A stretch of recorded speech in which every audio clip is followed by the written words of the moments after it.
Good afternoon, good evening, good morning. Welcome to the show, everyone. I am live. I'm David Starlyte, and we have a new day in Australia. It's Wednesday morning here, and coming to you live from Port Douglas, Queensland. During this broadcast, you can support my page by sending stars, a digital gift that helps me to earn money. So, new and old people, please do like and share if you gain anything from the show. We tend to explore different concepts, sometimes spiritual concepts, consciousness, and pretty much anything. Intuitive readings and new earth readings, new earth consciousness, raising the vibration of the collective, raising our own vibration, and discussing personal growth and change, how to do it, what's going on, supporting people through their lifetime journey. So if you do value the content, please do like and share. We're going to start from the reading from the Buddhism Oracle deck, which is Wisdom for Love, Peace, and Happiness. So just shuffling the deck, and the first card that pops up is the wisdom card. Didn't I just mention wisdom? Well, the Buddhist guides are bringing us wisdom right here. And the Buddha quote, "Know well what leads you forward and what holds you back, and choose the path that leads to wisdom." As the Buddha taught, wisdom is the actual means by which we can purify ourselves. Just knowing this brings calmness and then faith, and eventually it brings truth to the light. So that's our Buddhism Oracle message of the day, which is a beautiful message for everyone. The next card will be from the Starseed deck. And this is Rebecca Campbell and Daniela Knoll. So beautiful Starseed Oracle. It looks like that. Let me just bring that a little bit closer. So you have this beautiful blue pyramid, lots of light. It is all about raising the vibration, raising the consciousness of the collective humanity. It's a wonderful deck. So we are bringing in the star guides, bringing them in. And what do we have here? Correct open, rock bottom, surrender to the alchemy of life. So I feel like that's almost like a message for the collective, that we are being cracked open, that things are kind of have to go to rock bottom before we can ascend. And ascending is a spiritual opportunity, the spiritual possibility, the spiritual offer for all of us, which essentially means to spiritually grow. Now, everyone has that opportunity and that possibility. We do have different trajectories just because of karma, because of our life conditions and circumstances. So everyone is a little bit unique, and some are a little bit more unique than others, but you know what I mean. We do have the conditions in place, some of us more than others. And the Buddha himself was born a prince. So imagine that, born a prince, and you become one of the great spiritual teachers for humanity. So whether you're born in humble circumstances like Jesus, who's known as the Christ, he was born, I think, in a barn. If correct me if I'm wrong, he was born in a barn under the stars.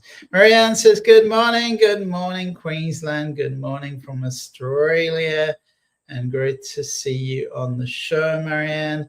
And Tracy, welcome, Tracy. Tracy's in the Gold Coast, if I'm not mistaken. Welcome and great to see you, Tracy. So what a blessing to have two beautiful people. Thank you for commenting, because then I know something's going on somewhere there. So I was talking about the conditions and how everyone has unique conditions, not necessarily being born in the ideal conditions, because in a way, nobody is born in the ideal conditions. Everyone has either too much, too little, maybe in between.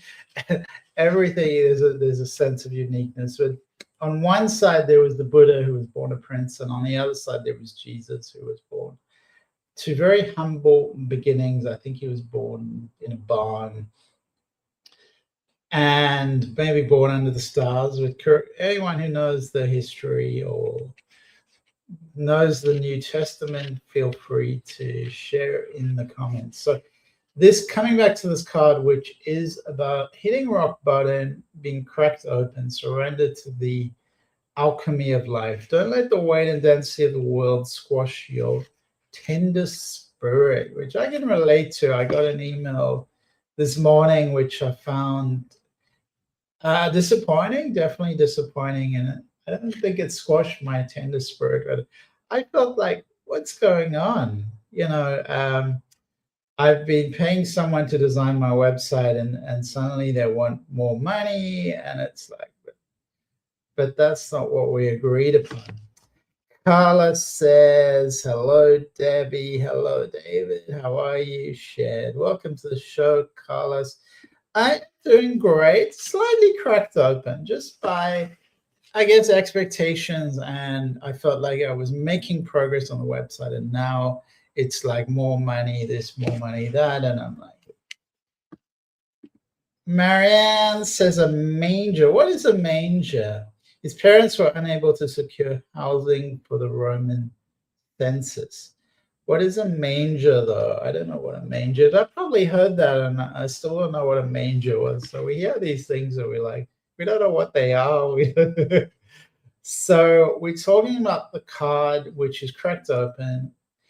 It's about breaking through breaking down. So break down to break through, about calling our soul our home instead of our physical body, knowing that whatever's happening in the physical conditions of this earth, of our lives, there's something beyond that. It's spirit, it's soul, it's, people call it divine, God, Lord.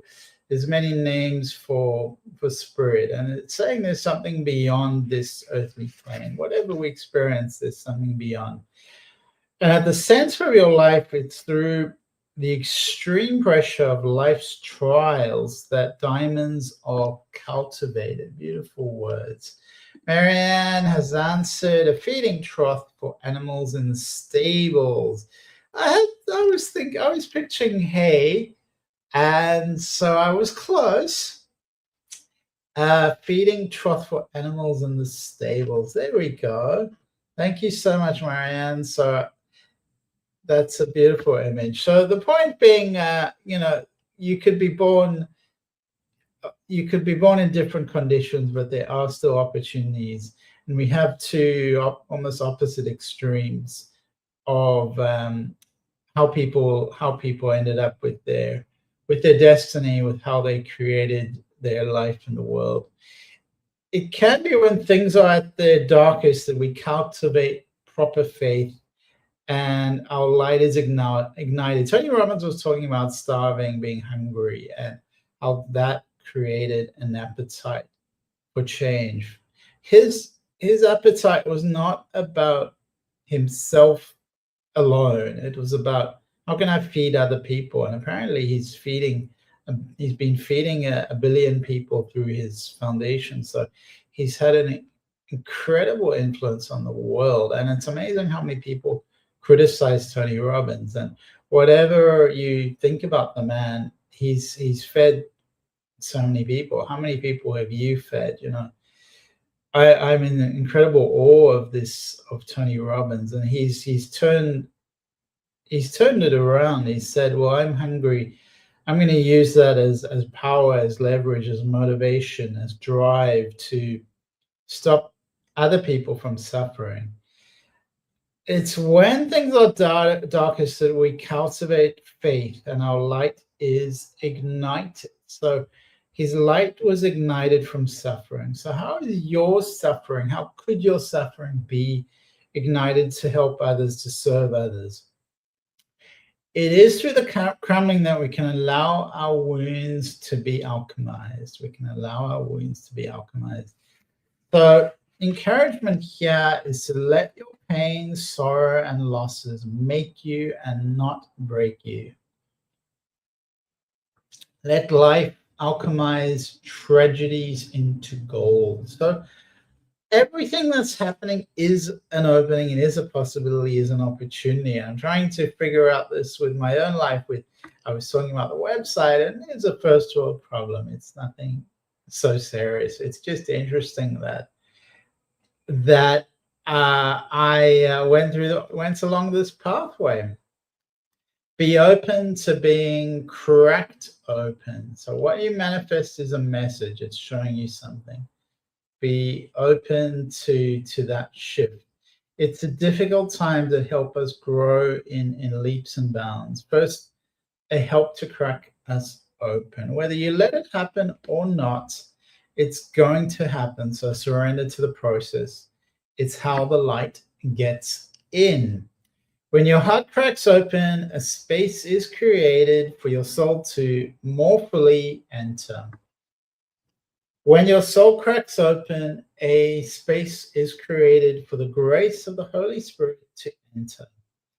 The encouragement is to let your trials, your sorrows, your pains, your losses transform you into more and higher version of yourself, like I was talking about. Tony Robbins being hungry and using that to drive him forward to feed other people. What a message, what a messenger, they say your life is your message. What a contribution to be feeding people. Stay open to the possibility that your tragedies, your losses, your sorrows, and your heart happened for you, not to you. Bless the thing that broke you down and cracked you open because the world needs you open. Surrender to the alchemy of life. So, what a beautiful message for the collective. Keep going. Learn from the obstacles, learn from the hurdles. Don't let them break you. Let them feed you. Let them become your message for humanity. So, everyone online, how are you? Let me know in the comments how everything's going, if you've had any setbacks or obstacles, how you've managed that, if Tony Robbins has inspired you or not. Perhaps there's someone else who's inspired you. There's people who haven't been inspiring me recently, and maybe I won't go there.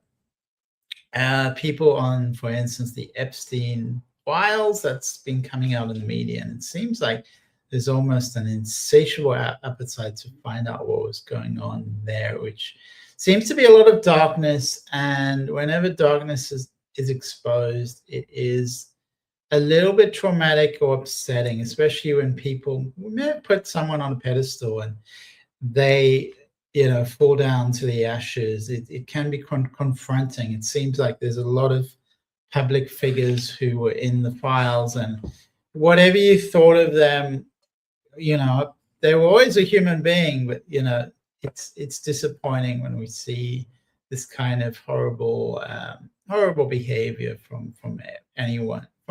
It's always going to be disturbing. So just a word out, sometimes the higher they rise, the harder they fall. Authenticity is about being real with all human beings. Nobody is above or below anyone else. And some people go on a certain pathway that really helps humanity. They really grow in the process. The question is, are you growing? And some people, I think, they perch themselves as higher than other people, and then it showed in the files that they were, if anything, lower than their fellow people. Because if anything, lower. I'm just gonna open the door for a little dog. 1 second. Welcome to the show. Welcome. Hello. Welcome, little doggies. We missed you. So apologies for that. We just bringing in the animal spirits to guide us and help us and be there for us. Marianne says, plenty over the past decade. Seems that patience opens some family truths. My aunt, as my grandmother, would say, spit up to God to get her way. Spit up to God to get her way. I don't really understand that saying, Marianne. Maybe you could explain it. Yeah, it's. And how do you feel about it, Marianne? Do you feel like, can we still, can we still encourage each other? Because everyone is, we're all here to learn. I think it's just that we may have put people on pedestals, and maybe no one deserves to be on a pedestal. We all are in this human condition, and kindness and compassion to ourselves and to others is required, is necessary. Love is necessary. I think when people start thinking they're above other people, they start to do things, do bad things. I would say. So Marianne says it's Italian. It's about being disrespectful.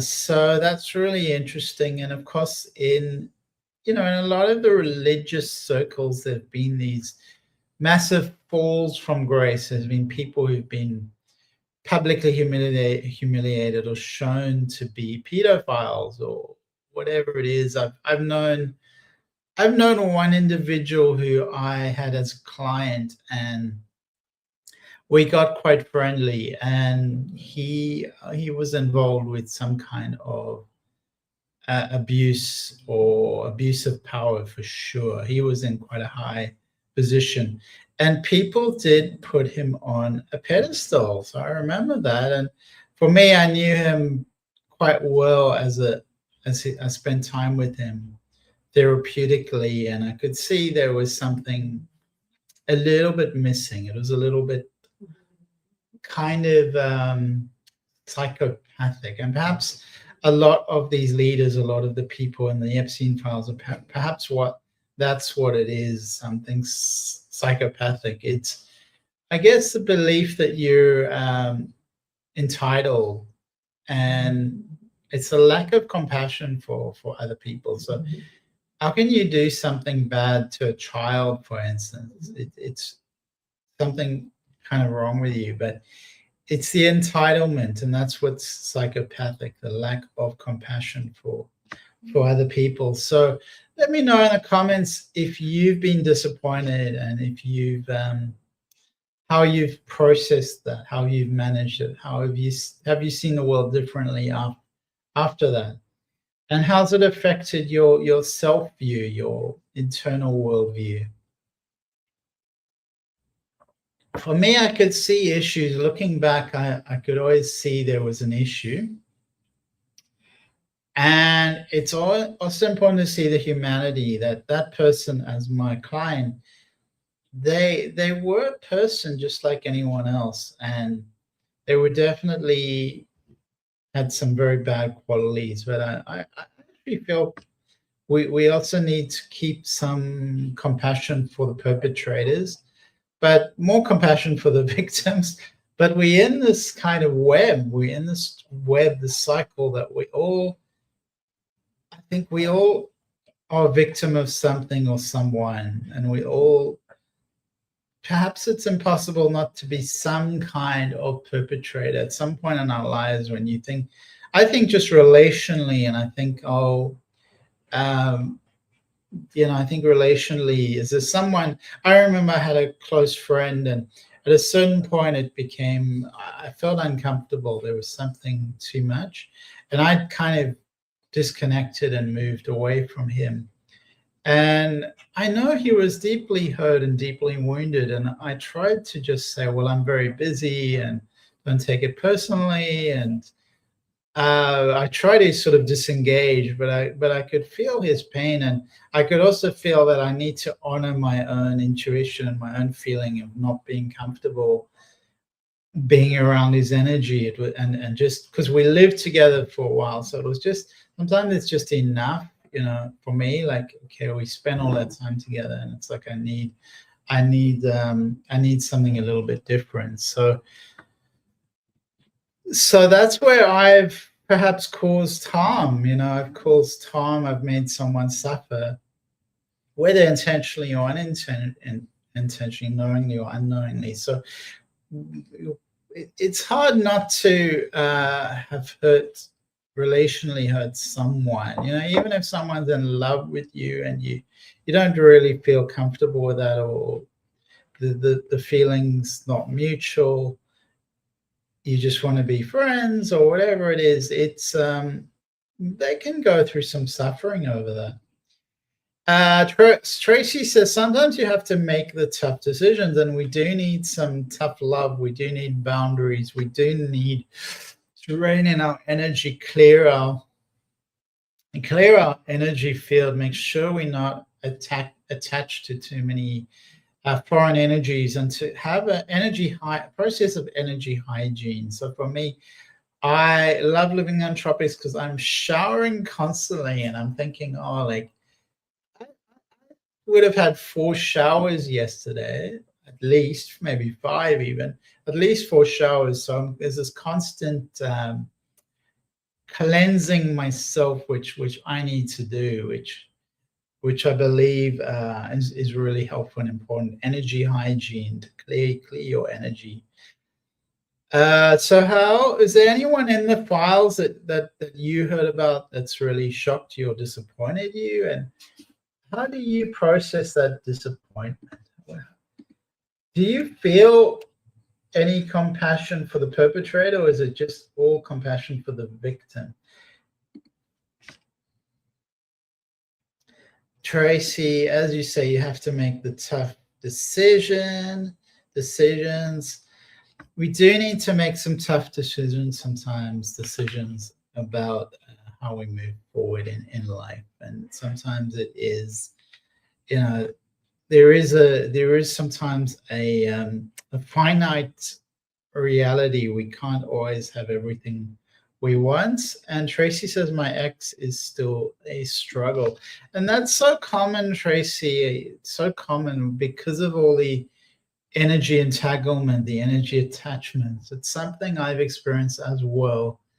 A very deep kind of resonance, and to detach from that, it takes time and work. It doesn't happen easy. Sometimes we have to be disciplined with our approach. We have to say, for instance, have a 1-year break from all contact or something like that. But people, when we spend a lot of time with people, they become part of us. And when we spend time intimately, I know there is a lot of theory about this. When there's a sexual connection, there's a very strong energetic bond, and that sort of can be at a soul level. The chakras can intertwine. So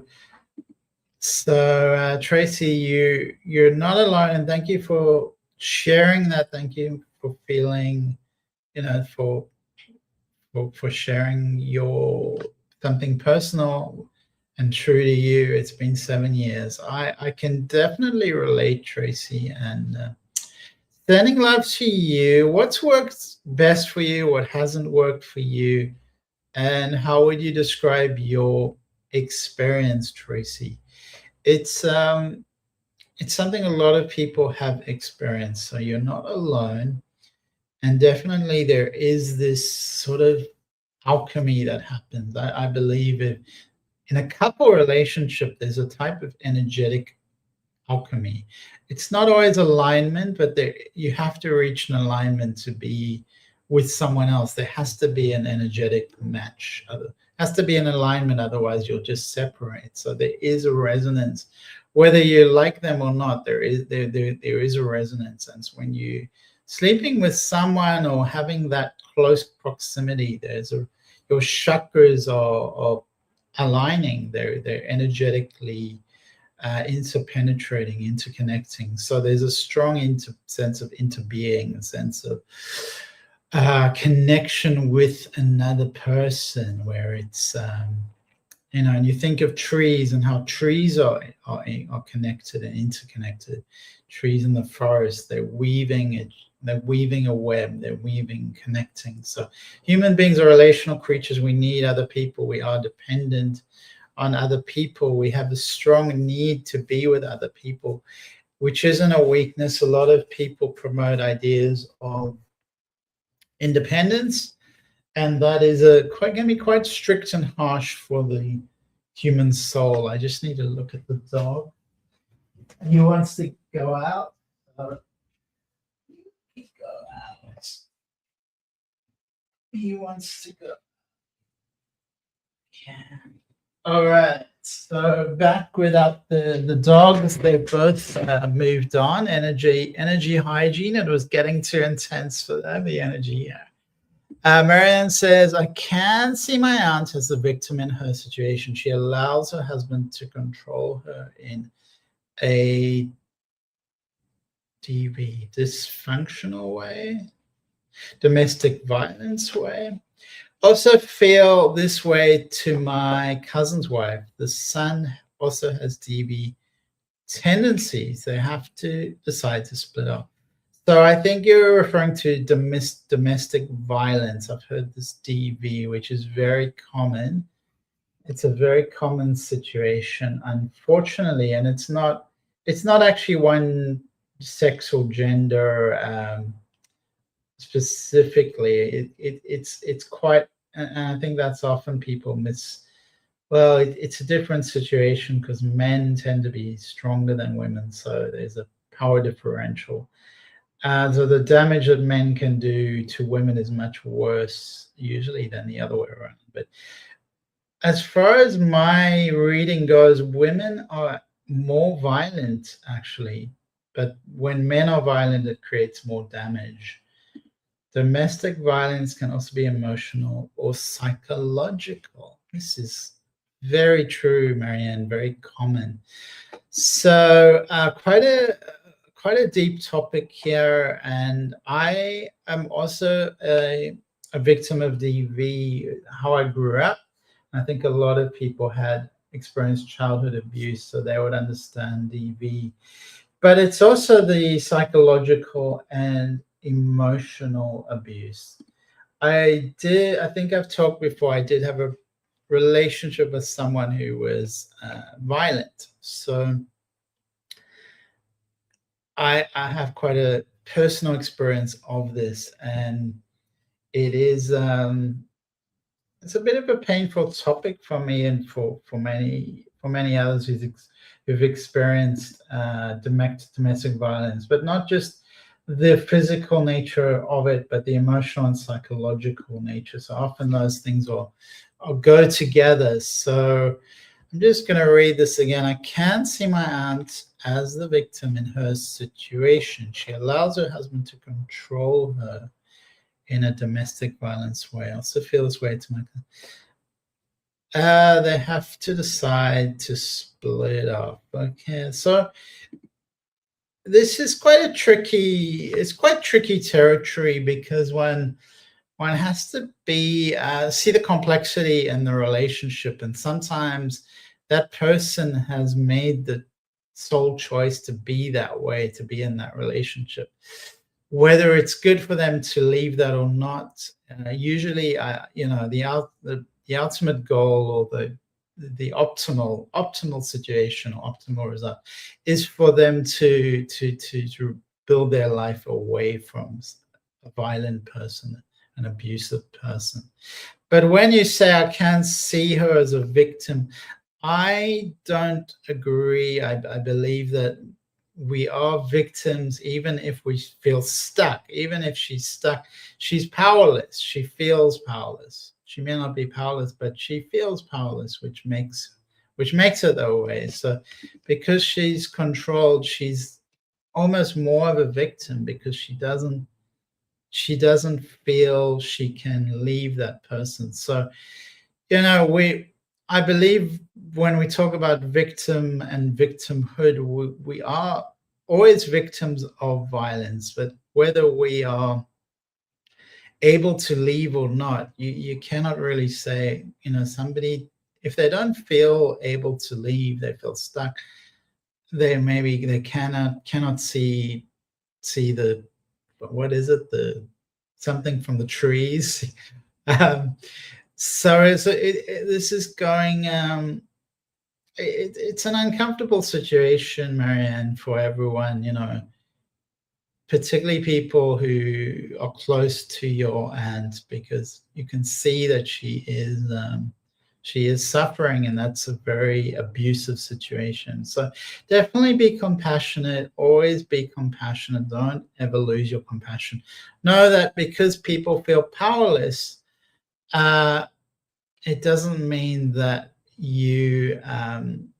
that's not room to judge them in a way. So be kind. But I do understand that judgment. It's like, that person should do this, that person should do that. Tracy would love a message. Sure. Sylvie, welcome to the show. We're discussing, it's quite an emotional show. We've been discussing a lot of stuff: emotional entanglements, relationships, ex-relationships, how to break free of that entanglement. It's almost like so entangled, attached, stuck, clearing stuck energy hygiene, being really disciplined, being really strong, taking back one's power. So there's a lot involved in this conversation. And Tracy, we are going to bring through a message. But first, Marianne says she's a thief and he acts like an Italian crime boss. We live by the code of Sicily, mobbed or non-mobbed family. So, we do get sort of cultural angles. So there's always a little bit of a cultural nuance, a cultural angle. So certain cultures do have a way of behaving which can be quite oppressive and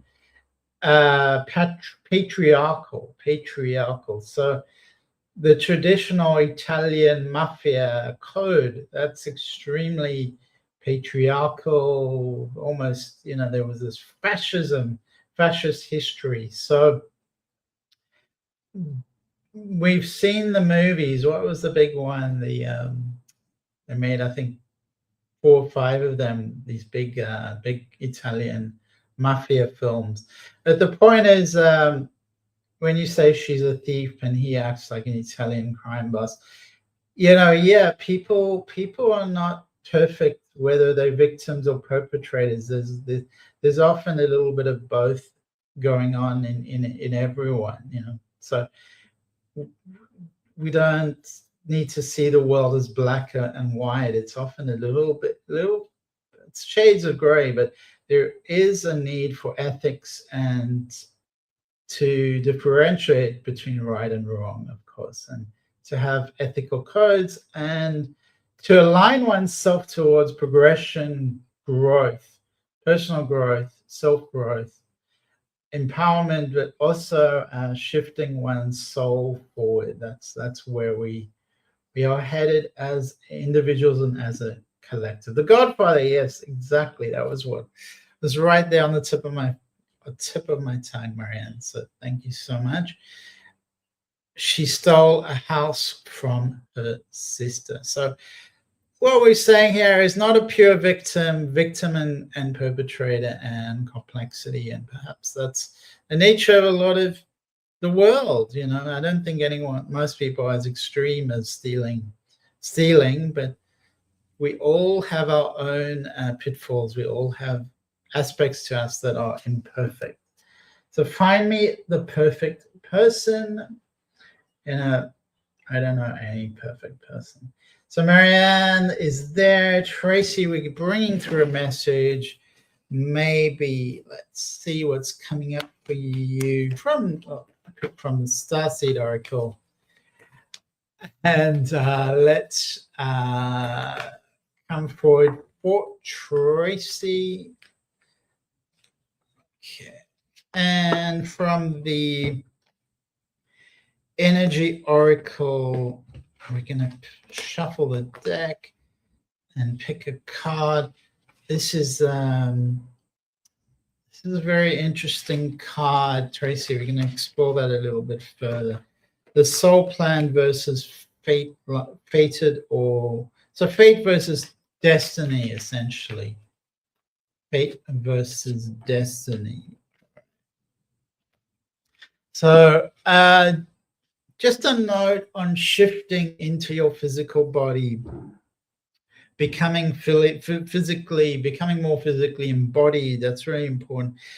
Encouraging you to enjoy the central nature of life. So almost like having regular massages, having facials, having having nice food. It's reminding you to enjoy the sensuality of life, the sensations, the expression, creativity. Let your let the creative juices flow. So that card is almost like intimacy and creativity, encouraging that flow. There is someone who is in the angelic realm watching over you. So she's very feminine, very rose colored. Here is a beautiful heart. She's very much like rose quartz, very much a rose quartz spirit. I would call her like an angel, and she is bringing you love and tenderness. She's around you with this. So there is this beautiful feminine, this divine feminine, and she's encouraging you to share with other people, share tenderness, share compassion, share love. There's an opportunity to connect with people, almost like there's a romantic flavor here, which it doesn't have to be romantic. It can just be sharing with friends. But I do feel the opportunity to make this almost like a romantic ritual. Whether there's someone involved or not, make it a romantic ritual for you, because I feel that there's a treasure there for you to find within yourself. The other card is very interesting. Your fate versus your destiny. That's really quite a unique pathway. So coming back to remembering, you always have free will, Tracy. You always have free will. I mean, I would say we don't always have absolute free will. It's not an absolute. It's a little bit, can be a little bit murky on either side, because there's causes and conditions. There's conditions. I was talking about Jesus, and I was talking about the Buddha. I was just reading your comments. So I was distracted. So the soul plan versus the destiny. So we live in a world there is free will, and moments like these come along through destiny only through saying yes. So it's saying, almost encouraging you to say yes. The fated life is the one we were born into. The destiny life is the one our soul chooses. So this is encouraging you to step forward, and it takes faith and courage. So you've added a lot of layers of complexity with that comment, Tracy, and it's likely you're going to come face to face with a choice to follow your destiny over your fate. So choose your destiny over your fate. Trust the path your soul is calling you toward, and to remember that this moment was prearranged on your life's timeline. So felt a little bit like this issue is a crossroads for you, and you're being called to make a decision, to keep walking the path you have been walking before, to choose the one less traveled, and choose a new way, to invite your soul's higher plan, its greater plan, its wisdom, and surrender to it. So there's a sense of being confronted with something undefined, and a sense of an invitation to choose a new way, Tracy. So that's the message for you, Tracy, and sending lots of love to you. All right. Just going to create that. And Betsy, how wonderful to see you, Betsy. Welcome to the show. I haven't seen you for a while. Happy New Year. How is 2026 going? How are you traveling? How is it all going? And how are you keeping warm? Is everything going well with you? Tracy says, thank you so much. And thank you to Tracy. And we all face love and loss and tribulations along this winding path. I spent some time. I met a friend a few years ago, and we stayed in touch. And she passed away about a week ago. So I'm sending thoughts to her. And the doctors didn't give her long to live, so it was really something where, about a year, it was probably about a year ago when she said to me, the doctors said I have a few months. And the doctors were actually correct. It was probably about a year. They were correct that her life was to be cut short. So sending love to her. She was a lovely muse and someone that shared with me. I shared with her, and we it was 7 years of friendship, and she is now in the spirit world watching over us. Her name, it's hard to say her name was. Let me say, her name is Ellen, because souls do not die, so they're still with us.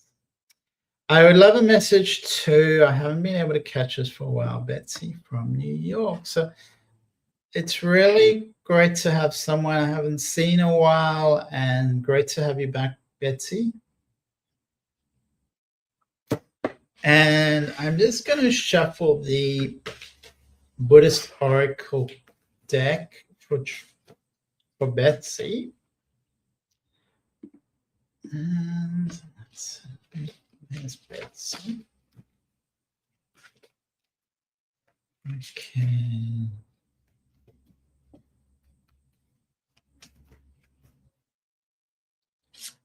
All right.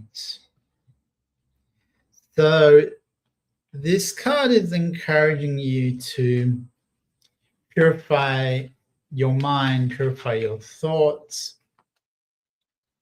to remember what we put out there into the world. The intentions really power our reality. Our thoughts power our reality. Remember to clarify what's on your mind, to purify what's on your mind. I feel like finding the right leverage, the right drive is gonna help push you forward. Like, what is the core of what you really want? What is driving it? Definitely, this card is indicating the need for self-care. So, Betsy, the need for things like what food you're eating, body care, tenderness, and rest. I feel like that's a lot of people, just coming back to almost the simple things, the basic things, and realigning ourselves with what is essential for our bodies, for the health of our bodies, that our whole life experience. Come back to looking after yourself, taking care of yourself, watering your own garden, nourishment, body care, tenderness, and rest. So that is really about nurturing. It's about showing up for yourself and respecting the body that you're given as a soul. Your body is a gift from your soul, which is, take me, use me, don't abuse me, look after me, care for me, be gentle to me, and respect me. Take responsibility. Like, you have an animal as well, you have a dog. If it's your dog, you're there to take care of its well-being, to put health first, to manage and care for that being. So you have been you've been asked to put on the brakes a little bit. Rest, restore, and rejuvenate. Rest, restore, and rejuvenate. Remember that your body is precious. It's a gift to you, Betsy. It's a gift to you. So take care of it, nurture it, be kind. All right, I'm going to look at this energy oracle deck and see what is arising.